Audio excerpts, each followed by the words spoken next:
Hey, welcome back. In this video, I'm going to explain about the trim path. So trim path can be applied only for the shape layers. So we'll see how to create the loading animation using the trim path. So just I'll create a new composition and now I will take an ellipse. So ellipse and I will turn off the fill here. So just I will turn off the fill and I will enable the stroke. So now suppose if you want to create a loading kind of animation by using this shape layer.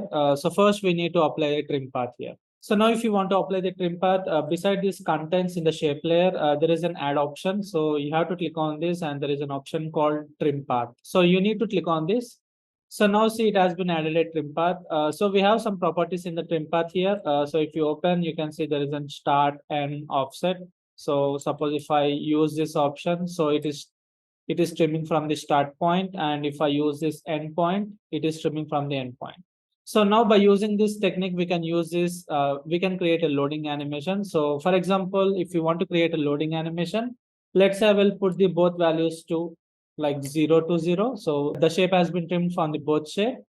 So just I will turn on the animation for this and you can decide your time. Let's say I will place the timeline to like 10 frames.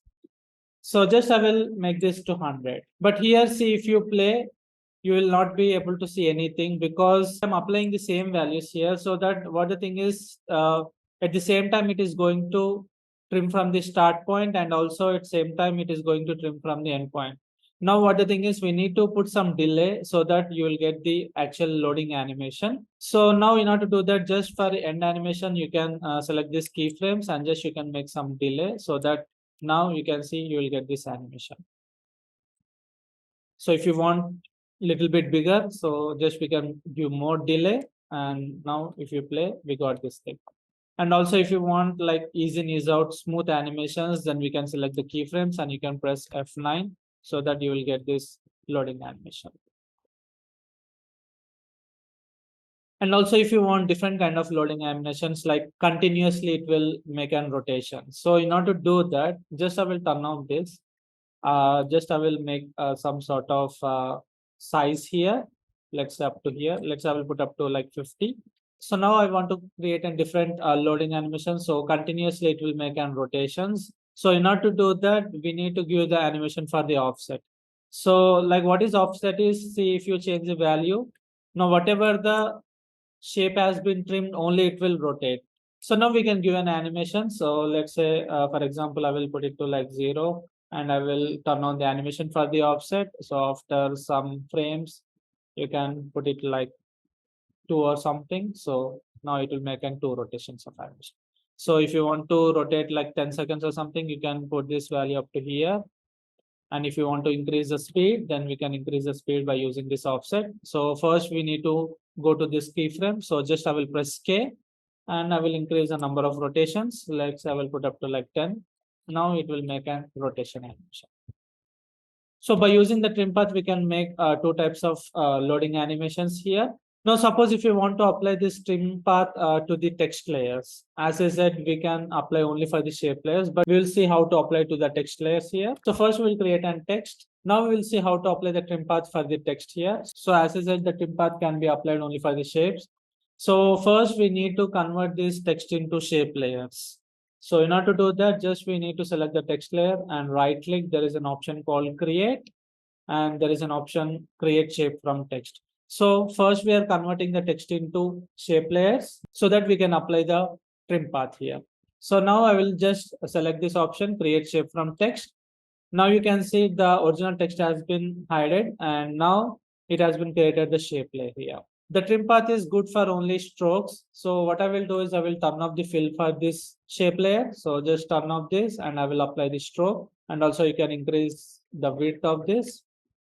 And now we can apply the trim path for this. So now just we need to go to this contents option and just you have to click on this add. And there is an option trim path. So click on this. Now see it has been created a trim path and also each and every letter has been converted into different shape. In case if you want to change the colors for the different letters, then we can select this and just we can change the color here, the stroke color. So you can see you can apply the different color. So for timing, I will just undo.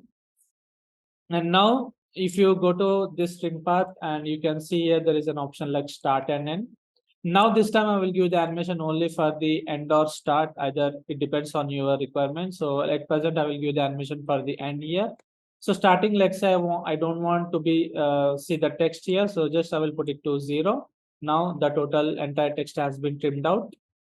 And now just I will turn on the animation, and after few seconds just I will put it to 100.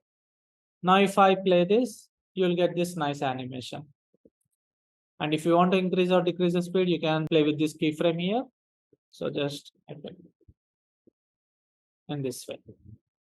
But what the thing is, I want the animation should start from starting to end. It means like, see now if I play this animation, what it is doing, all the letters are revealing at same time. What I want is start with the animation with the tree and end with the H here, means like TRIM, in that way. So what the thing is, in this trim path, you can see there is an animation called trim multiple shape. So at present, we have a default option like simultaneously. Simultaneous is nothing but it's like all the letters are trimming at same time. Now, if I want to trim from one end to another end, then instead of this simultaneous, we have to change it to like individually. So if I select this, now you'll get an animation from start to end. Yeah. So in both ways we can do this. If I put it to simultaneously, then all the letters will reveal at same time. And if you want individual letters, then we can put it to individual. So just in this way. And also we can create some line animations by using this trim path. For example, if you draw any stroke by using the pen tool, let's say just I will enable and I will disable this fill here. And just if I make this thing, and we can create some kind of animation by using this stroke here. So for example, if I apply this trim path, so in contents, if I go to this trim path, and we can give the animation for the end or something in this way, and just we can turn on, and just we can play this animation. So in this way. So if you want to trim out, then we can give the animation for the start also. Means like, see, for example, if I start the animation in between, like after some frames, just I will put up to like 100%. So now in this way, just in this way, we can give the animations here. So if you want to increase the width, we can increase the width here. And now suppose in case if you want to add any sort of glow effect for this, we can add the glow effect. So if you want to add the glow, we can go for the effects and presets, and we can search for the glow option. Just let's say we'll drag and drop, and just we got some sort of glow here. And if you want to increase the glow, we can select the shape layer, and here we can increase the intensity, and also we can increase the glow radius. Just we can increase, and we can increase and decrease the glow threshold in this way. So now we got this glow animation. So just it will make nice animation here. So by using this trim path, we can create advanced 2D animations. So I'll explain when we come to the advanced classes. So that's it for this tutorial. See you in the next video.